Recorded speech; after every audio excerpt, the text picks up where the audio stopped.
أي يا سيدي دبارة اليوم هي الشمنكة البنة الزمنية واللي تتطلب منا القضية هذية.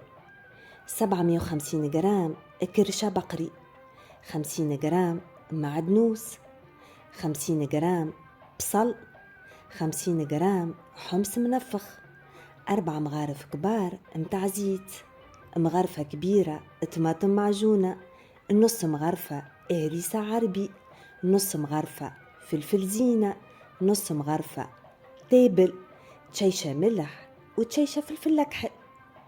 نحطوا الزيت متاعنا فكت نيجرة، نقصوا الكرشة تريفات متساوي ونخلطوهم بكل الفحات متاعنا التابل والملح وفلفل أكحل، ونخليوهم يتقليوا شوية في الزيت والبصل مقصوص جيد، ومن بعد نزيدوا عليه الحمص والطماطم المعجونة وفلفل زينة مع تشيشة ماء ونخليوها تطيب سلة سلة.